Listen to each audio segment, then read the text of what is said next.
আচ্ছা, আমার না বলতে মেয়ে করছি যেটা যে আফটার 18 বাচ্চা কোনো না কোনোভাবে তোমার কাছ থেকে চলে যাবে। এই দেশে এই সিস্টেম না না ফ্যামিলি কালচার। আপনি কি বলেন?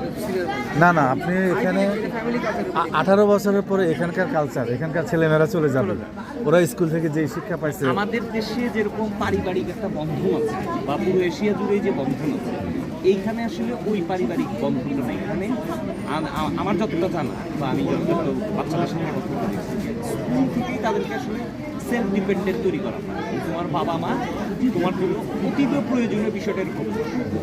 কিন্তু আমাদের দেশে আমরা কিন্তু ধরেই নেই যে এই বাচ্চাটাকে যেরকম আমি বড় করতেছি, মানুষ করতেছি, একটা সময় বাচ্চা আমাকে দেখবে না, এর কারণ একটা বড় কারণ হচ্ছে এই যে ছেলে বাচ্চা আমি মানুষ করছি, আমি তোকে পয়সা দিয়ে মানুষ করে নেই।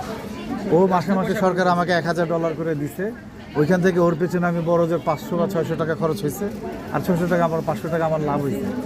এখানে এটা একটা বড় ব্যাপার, যেটা বলে যে রাষ্ট্র পয়সা দেয়, পড়াশোনা সব খরচ করি, আবার ওদেরকে লালন পালন করার জন্য পয়সা দেয়, এটা একটা ব্যাপার।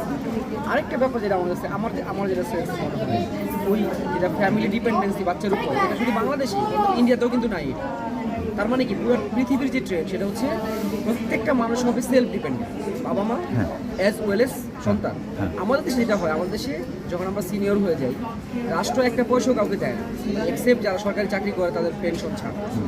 এই জন্য মানুষ বাধ্য হয়ে সন্তানের উপর ডিপেন্ডেন্ট। এই দেশে যেটা হয়, প্রত্যেকটা মানুষের নিজস্ব স্কিম আছে, সরকারি বেনিফিট আছে।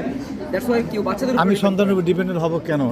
এই 16 বছর 18 বছর পর্যন্ত সরকার ওর জন্য আমাকে টাকা এই জায়গাটা একটা বিষয় আমি দ্বিমত পোষণ করি। সেটা হলো বাচ্চার উপর ডিপেন্ডেন্ট হওয়ার মানে কিন্তু এই না যে আমি তার কাছ থেকে শুধুমাত্র অর্থনৈতিক সুবিধা নিই। বিষয়টা কিন্তু আসলে এরকম। বিষয়টা হলো যে কখনো কখনো বাচ্চা আমার খোঁজ নিচ্ছে, আমার সঙ্গে কথা বলছে, আমার সঙ্গে শেয়ার করছে বা আমি তার সঙ্গে শেয়ার করি, এটাও একটা ফ্যাক্ট।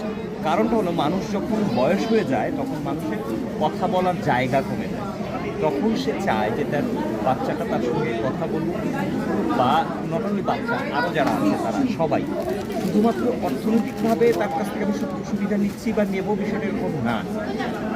হ্যাঁ।